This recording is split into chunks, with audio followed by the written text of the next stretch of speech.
Hello and welcome to From Our Perspective, two therapists, moms, and a mic.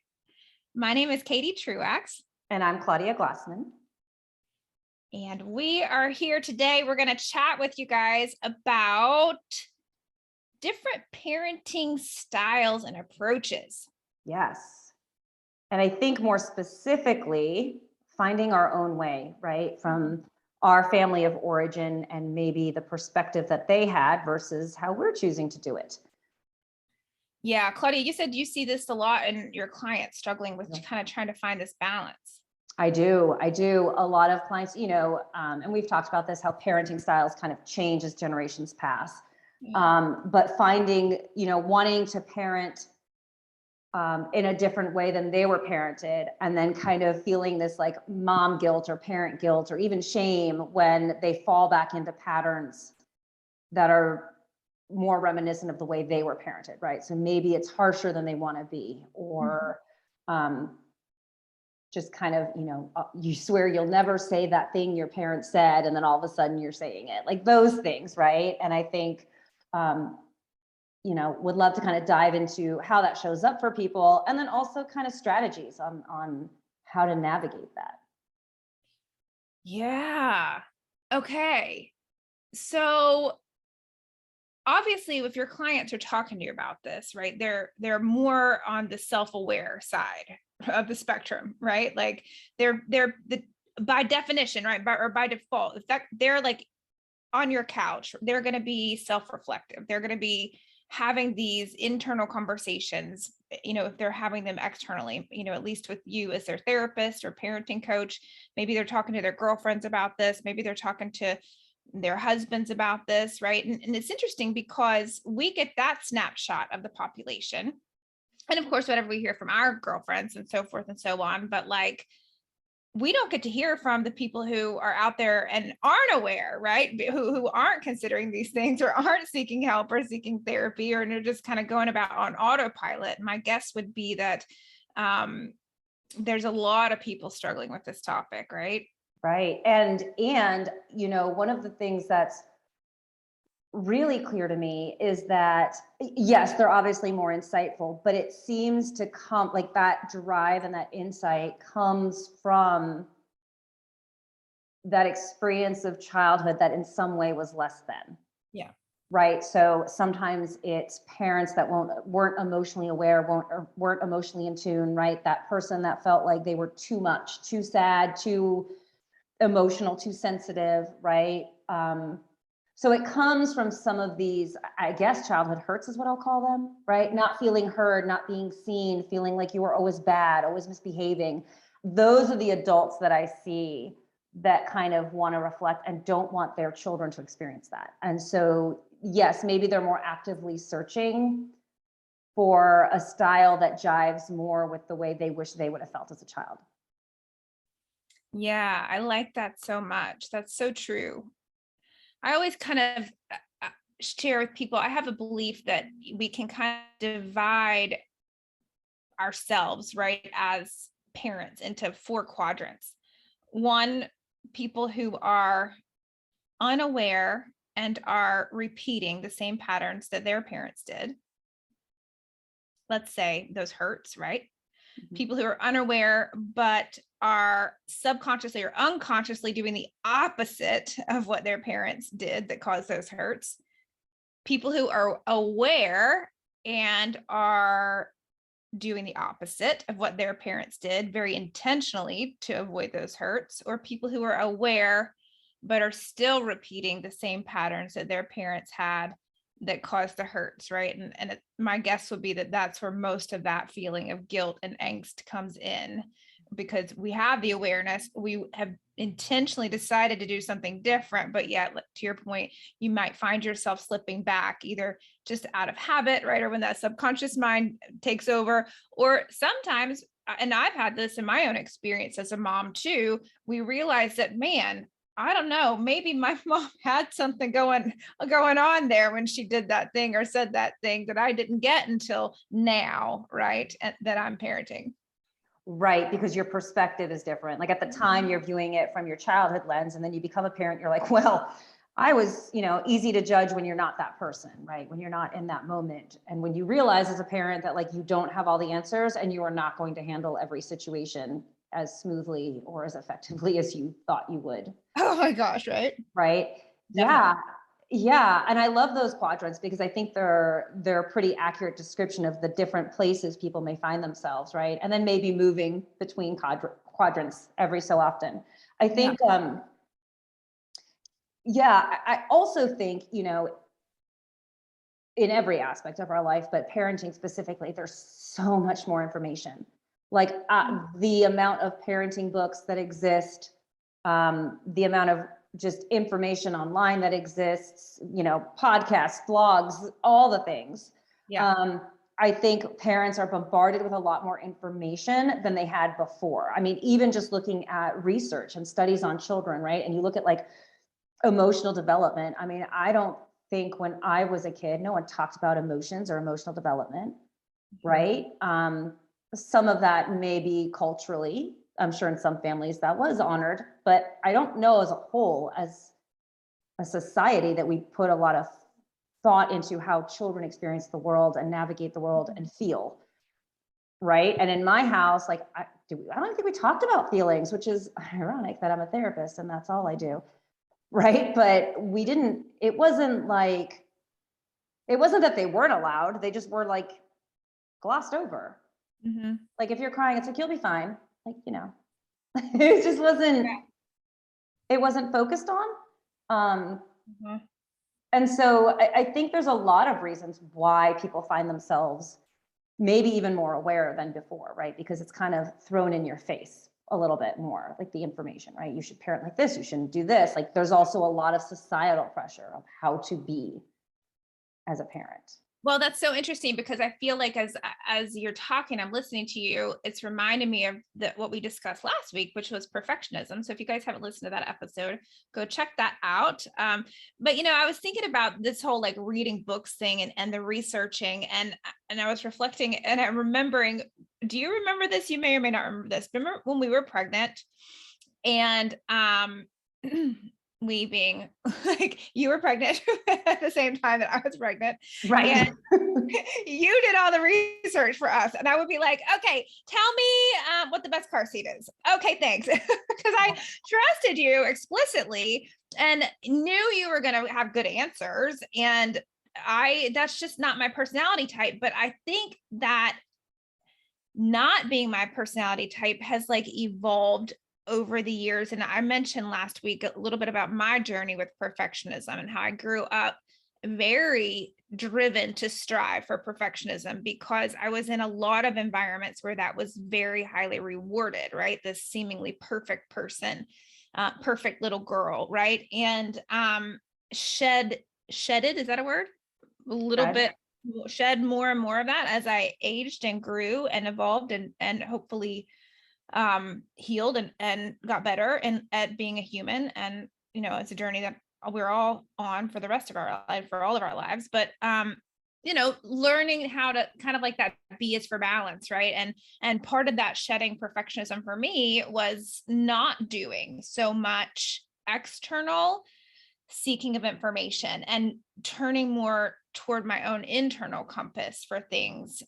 So like, for example, I'm trained in 3 different models of parent education as a professional, but I did not engage in any real research around parenting styles or little things, even like sleep training or, health and wellness. I'm a little bit of an anomaly because I'm married to a functional wellness doctor. So I kind of have that one in the home field, but I'm not a book reader. I'm not a blog listener, reader. What do you do to blogs? You read them? Read them. See, I don't even know how to do them. That explains. No, I'm just kidding. Yeah. Right. But Yeah. it could be paralyzing, right? And I have clients who tell me those stories about like reading books, or I don't know how to handle this. Let me read about it tonight and then we'll handle it tomorrow. Right? Kind of a jam. Yeah. Yeah, and I'm the opposite of you because I do Mhm. a lot of research, a lot of reading. Okay, it's audible. I don't always read. Sometimes I listen in my car, full disclosure. Um, but I love that stuff. Now, do I Yeah. incorporate everything I read? No. I read, it's interesting because when I consume that as like nuggets of information that I can use maybe one day, but I don't put so much weight on if I don't do it. Right. And I also don't agree with every book I read. But Right. honestly, my interest in kind of parenting and parenting styles and supporting parents came from my work with kids, right? And seeing the struggles they have and maybe what could we have done 6, 7, 8 years ago to have prevented this space, right? Where they are now, the struggles they feel. And then having my own kid being like, oh, great, now I could have my kid, with this many struggles in 10 years because of. And so I've really done, a lot of, and again, because I work with children, a lot of work in child development and brain development and all of those things that I think kind of Mhm. contributes to the way I conceptualize parenting and parenting styles that, for me make the most sense. But like everything, it has to fit your personality, right? Like, and your goals. And the way I always talk about this with clients is, okay, get out of the weeds, right? Get out of what we're in this moment, this problem, this behavior, this whatever your kid's exhibiting. What goals do you have for your kid? Like when you think of your child at 18, 19, 20 years old, what do you want that person to be? Mhm. And this is kind of one of the strategies that even in my life I use every day because it's so easy to get stuck in the latest fight of whatever, negotiations are happening in the house between a child and a parent. And you get so bombarded with that. And, if you can approach it from this, like, okay, what is the ultimate goal? So one of the things I hear a lot is people want very highly obedient children. Mm. Listen, the parent of me is like, gosh, life would be so much easier if I just said it and my kids did it instantly with a smile on their face and like blissfully happy, right? But I get my kids who say, I don't want to do that right now, right? And it's enraging as the mom part of me that wants to be productive and get things done. But then I'm like, okay, but when I look at my kid at 20 years old, do I want them to be able to have boundaries? Do I Mhm. want them to be able to say, I hear you want me to do this right now, but I'm going to do it in an hour because I'm trying to finish this. Just in the same way, when my kids ask me to do something, I don't drop everything I'm in the middle of to attend to that moment. I say to them things like, I'm working on this, let me finish this, and in 20 minutes, I'll meet you and we'll, whatever, address the issue or we'll talk about it or whatever the case may be. Obviously, if it's not an emergency, right? Like, I don't navigate my life that way. Why should I then implement that on my child? But it really changes how you approach that moment of ultimately what kind of person do you want? What kind of child do you want? And everyone's answer to that is different. Mine is like my number one goal is like, don't be a jerk, right? Like be a kind person. That's really my number one goal. And be self-sufficient and be able to advocate for yourself and, navigate the challenges of this world. Those are my goals. But like everything else, right? So when I parent, that's what I come back to. Mhm.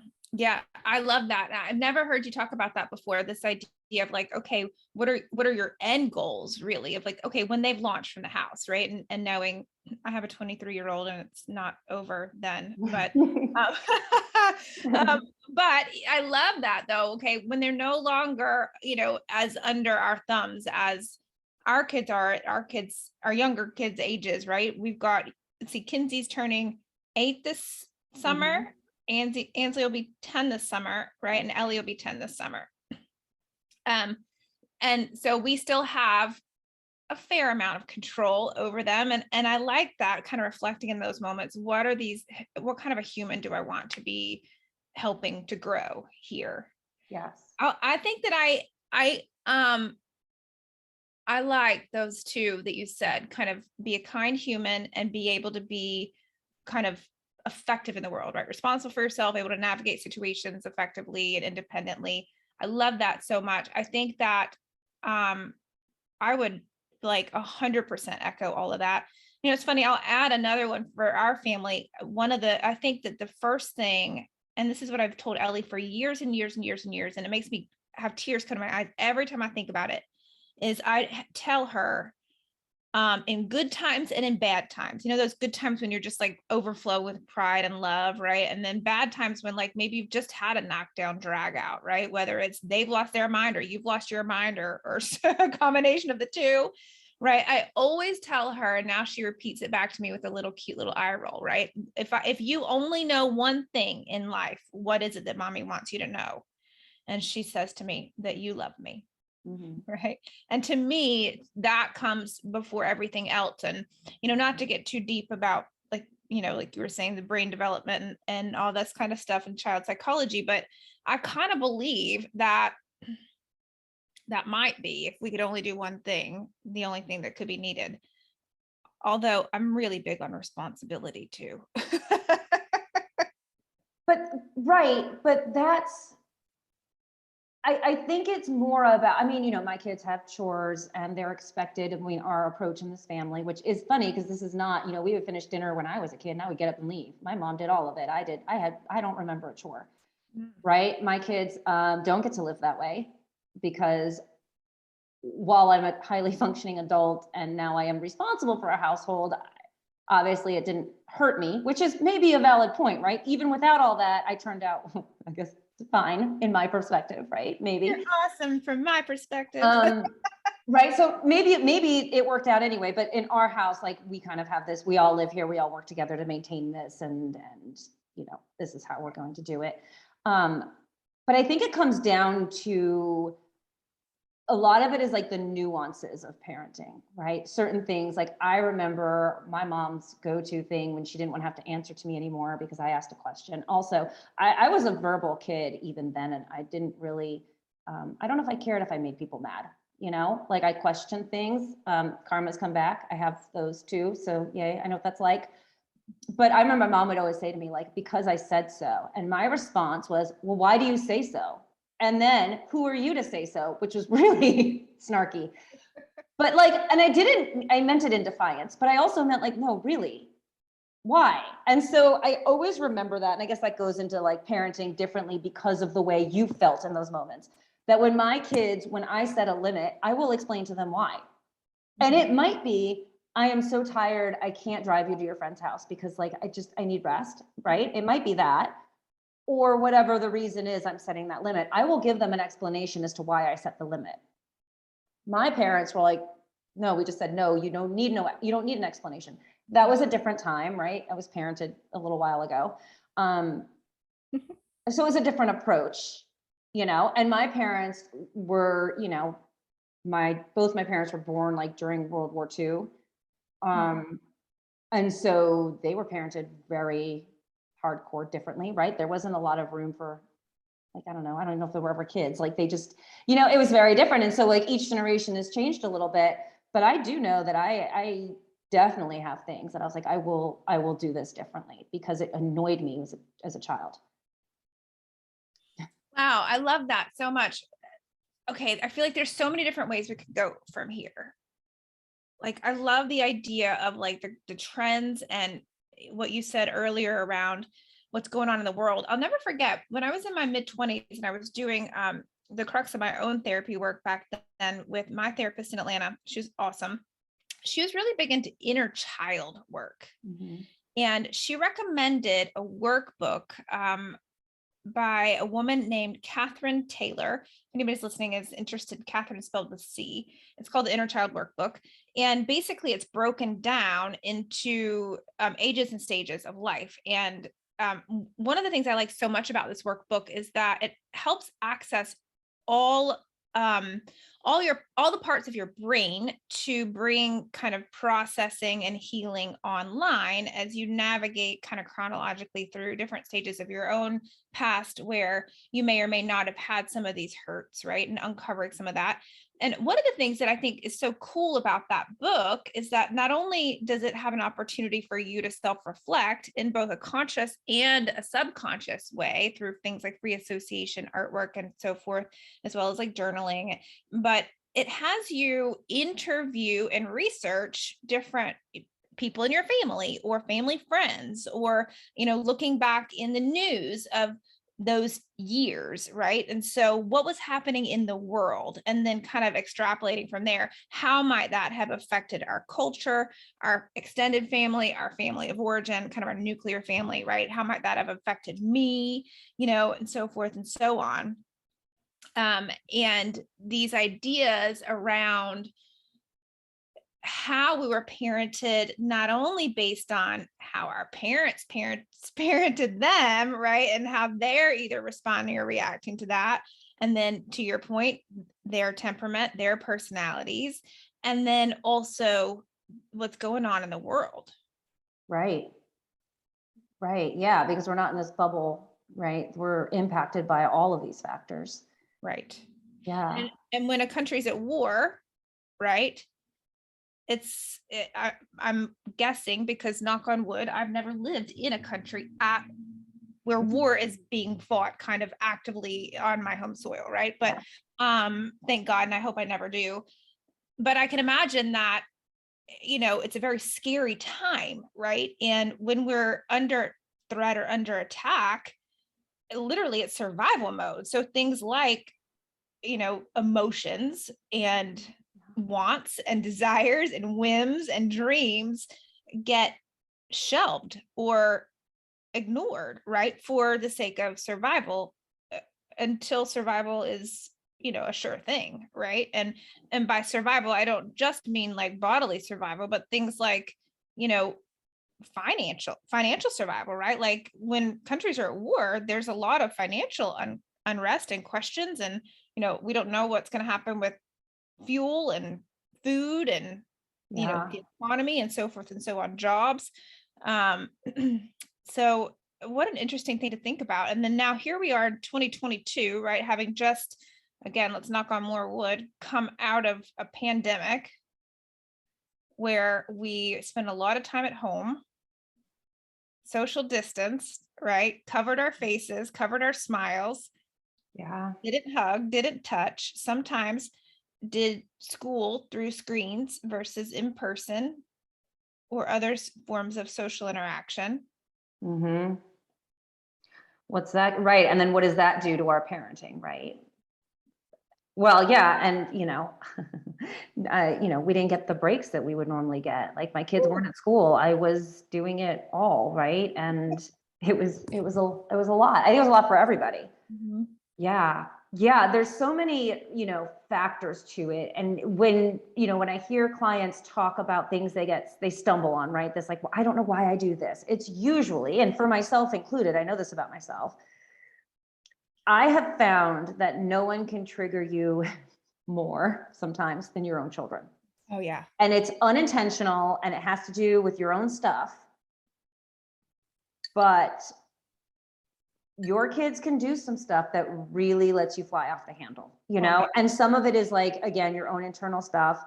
I think as parents, we get so hyper focused in the external sometimes of what other people are perceiving as us, like this judgment that may or may not be happening, that we parent differently in that moment. So when I break it down with clients, I will ask them, did you parent like that because that's what you felt like you should have done, right, from your gut? Or did you parent like that because someone was watching and that's what you felt like they would want you to do, right? So this comes up a lot when there's like grandparents, like, I went out to dinner with my grandparents and my kid, or my parents and my kid, right? And those different generations are together with those different styles, and then the differences are really highlighted. And people get really insecure about that, right? This idea of, well, they expect me to be harsher. I remember once this was traumatic for me. So I was at Target and my youngest was 3 or 4, I don't know, young, and she wanted some toy. And I set a limit and I said no, because it was a no that day. And she's very strong-willed and she unleashed the biggest tantrum, screaming, not crying, screaming. Target checkout lady, I had to take her, carry her to the checkout. I'm paying and she's screaming. People are staring at me like she sounds like she's being injured. The Target lady's like, can I give her a sticker? Because she's upset. And I said, no, because like I'm not gonna give her a sticker for this behavior for starters. And I said, second of all, unless you're gonna buy her the Barbie thing she wants, she's gonna throw a sticker at your face. I take her to the car. She is continuing to scream. I can't drive because if I do, I'm scared I'm gonna like drive into a wall. Right. I have to child lock the doors because she's trying to open them. People are watching me. At some point, it's near a mall. Mall security comes to check if I'm okay because they hear her screaming because she's a very loud child. And now, right? how old is she at this time? 3 or 4. 3 or 4. Okay. Okay. This goes on like, I don't know, 30, 40 something. She was committed, right? And all I remember thinking is, oh my God, I'm a parenting coach. And what kind of crap was that? Right? And how many people staring at me were thinking, what a shitty mom. She has no control over that kid. If I were her, I would have X, Y, and Z. Now I could have told you what would happen if I pulled that as a kid, but again, I am choosing a different path. Mm-hmm. So I sat with that judgment and no one said anything to me. Mm-hmm. This is all what I perceived to be. Right. Right. Mm-hmm. And then I sat with, holy crap, I survived that. Yay to me for not like unleashing the frustration that I had in that moment, taking all those other thoughts into consideration. And like, good for me for sitting in a car for that long and tolerating this, deep breathing, right? But that was, I mean, when I tell you that moment was an insane amount of work for me to exercise control, because yeah, I mean, the frustration building in me, the lack of control, the fear of judgment, right? This, I can't believe she's letting her kid act like that. The reality is I didn't let her do anything. She just was, you know? Right. But in that moment, it's like, she's triggering me, right? I have all these perceptions of what people may or may not be thinking about my parenting. I've got, well, she's a therapist and she works with kids and she's a parenting coach and what the heck is she doing, right? And so what I tell my clients is if you can get really clear of why you're doing what you're doing, I parent this way, whatever way that is, because it's easier to stick to. Because in that moment, it would have been easier for me to justify to the person who criticized or was, you know, critiquing my parenting, why in that moment I didn't just slap her, right? Why I chose not to do that, why I chose to take her from the store and like let her scream it out in my car, whatever. So I also find it helpful to, and that kind of goes into like, what are the goals for your kids? How do you, for me, it's always like, what relationship do I want with my kids? How do I want the relationship to be today, when they're 14, when they're 18, when they're 22? It will change. But I want to be the one my children go to openly. Some people may say, I want my child to fear me. And that might be where they come from, right? I don't know. But kind of putting all that into perspective, I think helps you navigate those moments when you may fall back into that default, right? This is how my parents handled it. So this is what I'm going to do, because that's also what I know. That's my framework, is my foundation is what my parents did, right? Right. Yeah. Wow. It was not a good target run. You know, it's so funny when you were first starting that story, I literally have a client right now that I'm working with who is relatively new mom. Her kid's not that old yet, but that's like one of her biggest fears, you know, is like Target, literally Target. You know? Yeah. Yeah. Target is like a cesspool for temper tantrums, right? It is, you know, and your child's temperament, I mean, matters. But this is where I think, again, it's all about perspective. We get stuck in these moments, you know. I mean, I remember I did not have great sleepers. My children were not great baby sleepers. Either. We did not do cry it out. And so I chose a different route for that. And both of my kids are very tactile, affectionate to this day. They're like, carry me, you know, they love to be hugged and held, and they were no different as babies, which was a lot for me because it's a lot of constant touch. But and in it, I was like, this is never going to end. Oh my God, my kids are never ever going to sleep through the night. Like, they're never going to. But you know, they did. I mean, they're, you know, 8 and 10 now. It's been a long time since we've been in that place. I did no interventions. If they needed me at night, I went. They needed me to help them go back to sleep, I went. And they are now 8 and 10 and sleep 99.9% of the time, just fine. Every now and then we have a nightmare or whatever, right? But like, for the most part, it passed. But in that moment, I was like, what intervention can I have? I mean, we got real. I played this song when I put her to bed and she slept better. That song is getting played again. Like, you get real superstitious about stuff Right.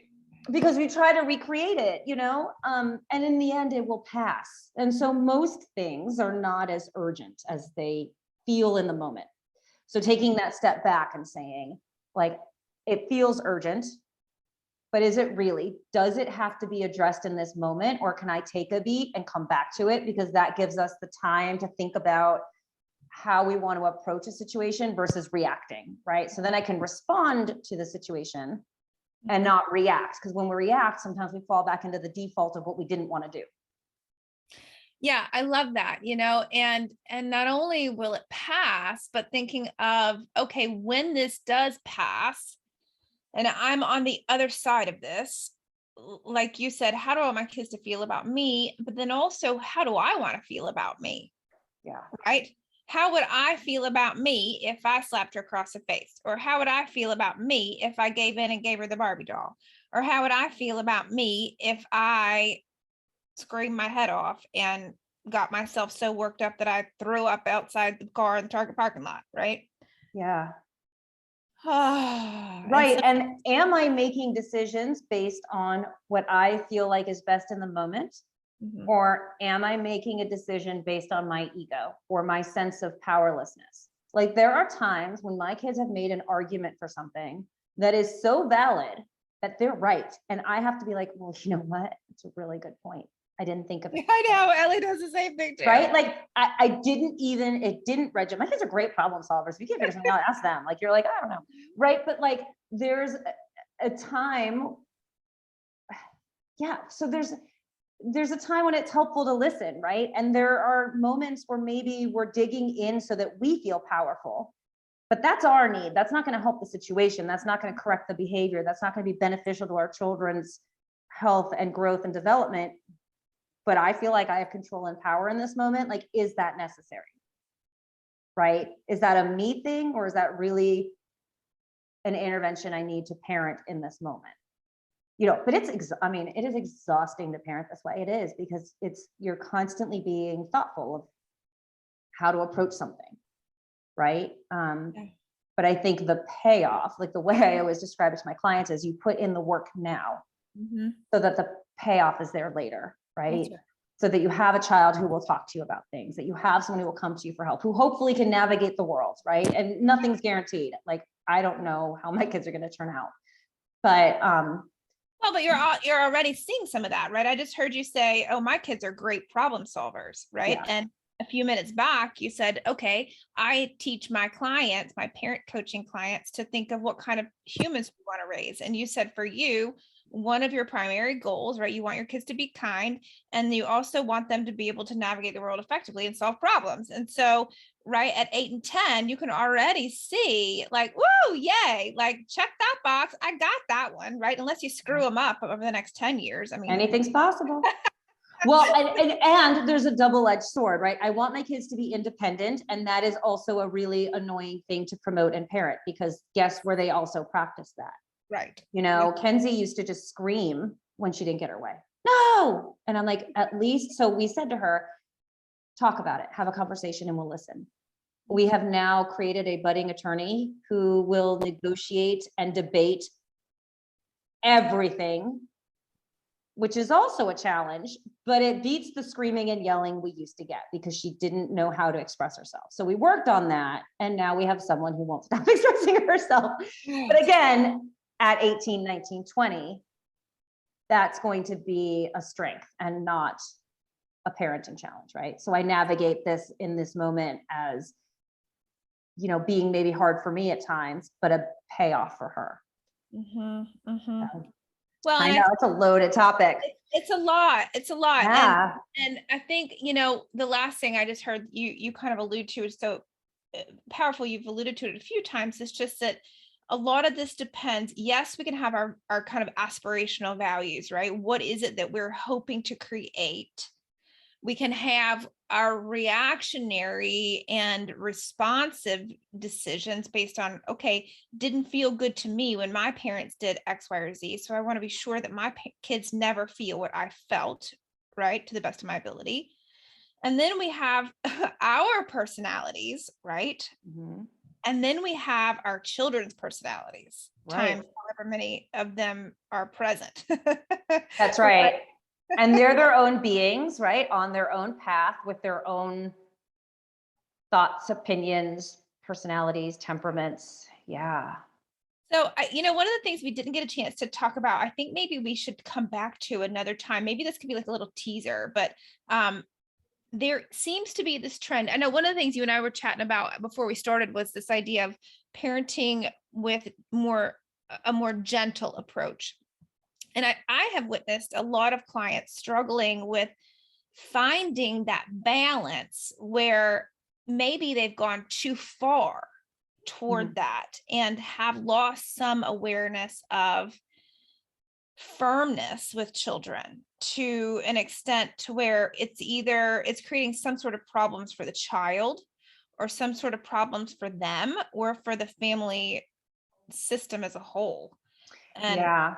right. And then we've got this whole thing. People are always like rolling their eyes about millennials and children being entitled. And wouldn't that be a cool thing to explore for a different day? Yeah, let's definitely dive into that. And, just a real quick response to that. I often hear people um, maybe misinterpret some of the gentle parenting Uh-huh. concepts because gentle parenting is not the same as permissive parenting. Mm, Gentle parenting does have boundaries, limits, that's right. rules.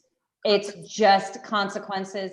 It is just not brought down with a hammer, but they are still there. I think sometimes people, because it's nuanced, I think, right? Like, how do I gently set limits? There's a lot of like skills involved in doing that, I think. So people forget that it's not permissive parenting, right? I can have limits on my child. I can have expectations. I can, have rules, Yeah. but still gently parent, Yeah. right? Because it's the approach you take, not being, void of anything, right? Like letting them do whatever. And I hear that a lot. Like, oh, I don't jump, like, I'm just let my kid do whatever. It's like, you don't let your kid do whatever. Yeah. You just, don't get punitive about it. So I think we should definitely I jump into love that it. one. Let's Let's do it. talk about that next time. So there's our teaser because that's a good one. Yeah, it's a real buzzword right now, right? And I'm sure for those people who are blog readers and podcast listeners and book readers and I don't know what else. Now on TikTok and Instagram, right? So much. People, influencers or coaches are on there sharing things about this topic of gentle parenting. So yeah, let's definitely come back to that. I heard you mention permissive parenting style. So maybe we'll kind of teach people next time about the 3 primary parenting styles and how they align, and maybe an opportunity to reflect on kind of which one their parents were and where they might fall and where their spouse might fall, right, or their parenting partner. Or sometimes if we are parenting alone, then we have to kind of vacillate on a spectrum. But Yeah. what an interesting topic to dive into next. Yes. Yeah. And we didn't even get into partners, right? Because that's right. Oh, Like, we if did you not. you have to parent Okay. with more than one parent, this whole podcast was just about your stuff. Like, you Right. have someone else who is also carrying their childhood, their styles, their preferences, their That's right. goals, their right.